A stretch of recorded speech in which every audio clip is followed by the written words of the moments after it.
Let me say, start by appreciating the invitation to be here. I'm not sure whether everyone is understanding me. We understand. Proceed.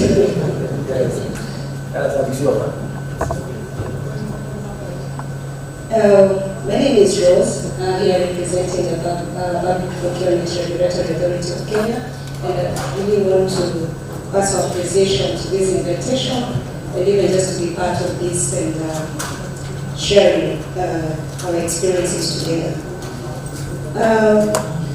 To start off, just to give a brief in terms of the procurement system in Kenya, in the context of preference, the earlier discussion we had, is that Kenya is, we have two levels of government in Kenya. We have the national government and the county government, but the procurement system and the law that governs procurement is one, what we call the Public Procurement and Service Law Act. And I think what I would say is the greatest strength for the country as far as the preference is concerned is when we look at it in the context of the key things in procurement is the strategy in terms of the law. Because when we talk of preference in public procurement in Kenya, this is something that is provided for and enshrined in the supreme law of the country, which is the Constitution. Our Constitution is very clear on two aspects. The first one is the key principles that we talk about, the transparency that we are seeing here coming up, issues to do with accountability, competition, and value for money. That is one thing that the law and whatever regulations that we come up with as the regulator, we have to ensure that they are enshrined because they are provided in the Constitution. The other key area that the Constitution provides for and what governs our law is issues to do with protection of the marginalized communities and then the promotion of local industries. And that is where now we have the issues of national preferences coming in. Now for us, we do them at two levels. There is what we call the preference and the reservations. When we get to the disadvantaged groups, because again the law is very strong, when we talk of disadvantaged groups in Kenya, we are referring to the youth, women, and persons with disability. They are always given a preference in public procurement, and this is governed in the law. It provides that for every procuring entity in Kenya, here this is what we are calling contracting authorities, I think. For us, it is public entities. Now, the law requires that out of their entire procurement budget, they have to set aside 30%. And that has to be from the youth, women, and persons with disabilities. And these are identified. We have a secretariat that is at National Treasury or Ministry of Finance in some countries that does register these groups of people.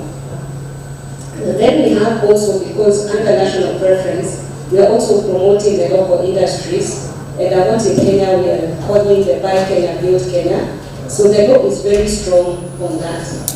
And actually in Kenya, for you to go to the international market, you first need to ascertain that actually you cannot get that in Kenya. Now one of the issues that did come out earlier, and also which is a challenge, is the issue of the skills and the expertise that does attend that, because we also have that. Currently, there's a lot of infrastructural development that is happening in Kenya, but what happens at times, if you give a major load to a local contractor, within 2-3 years, you need to get back to do the repairs and all that. Okay? So we appreciate there could be technology that is out there that we do not have, but what has the government done? There are requirements that even when you're sourcing internationally, then the international bidders, as part of the tendering process, there's what we refer to as the skills transfer, and they need to demonstrate this. The involvement of the local people, how to build the capacity and the skills down. Just in appreciating that at times there could be those challenges, but how do we address that by ensuring that we are building the internal skills. That was just a brief, so that I don't take much time. Not to the system. In Kenya, in terms of reporting public procurement, Yes, we have a system, which is the Public Procurement Information Portal. It's available online. You just search and you're able to see the information. We publish all contracts awarded and quite a lot of that.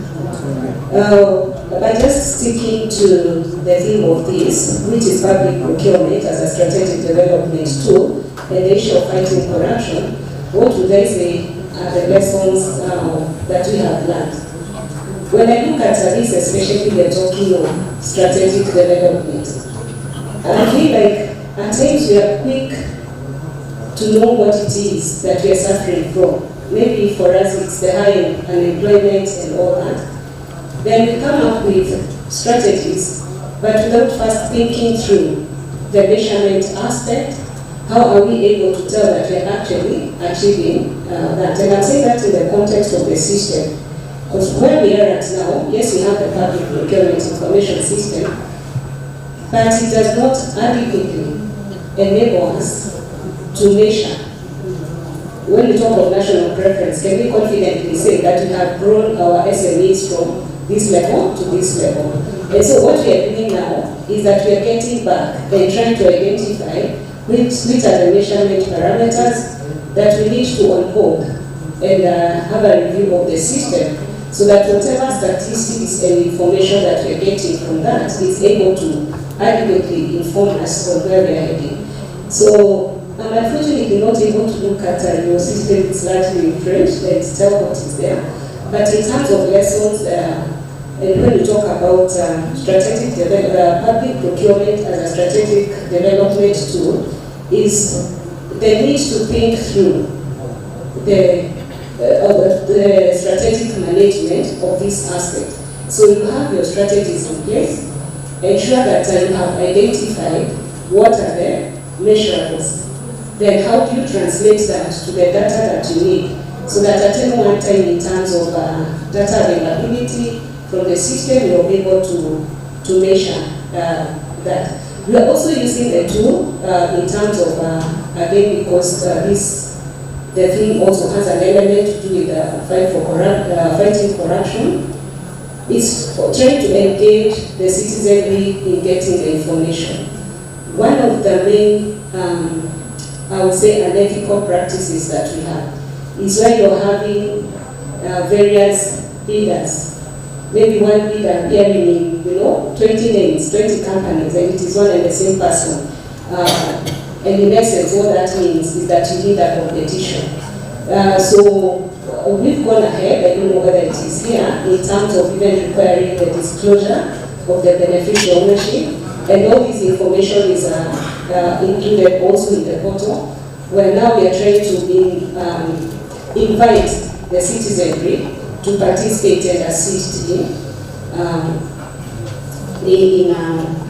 disclosing, or assist actually in monitoring, if I would call it that way. Now, our key challenges as far as this is concerned, as Kenya, is the issue of compliance in terms of reporting. We are still, since this is something that came in after entities have already started submitting the information, we are experiencing low compliance rates to reporting entities publishing the information. But the country is trying to come up with strategies in terms of enforcing that, and there's also something I would want to hear how it is here in terms of compliance to the reporting. And one of the measures may be that the Ministry of the National Treasury is trying to see, is it possible to tie in the issue of release of funds? I don't know how it is done in Kenya. Funds are released from the National Treasury, so that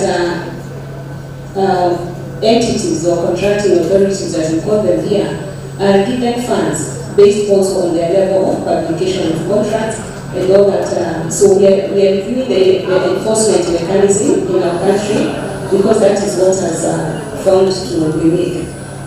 I think naturally that the issue of technology, yes, we still have certain areas that may not yet have the network coverage, because for us, when we talk about public procurement and the entities we oversee, it includes even the primary schools in the very remote areas. For as long as any entity is funded using the exchequer or the public funds. So there are certain areas that are still not yet well covered in terms of technology and experience, those challenges, and that's what we are currently working on. So thank you.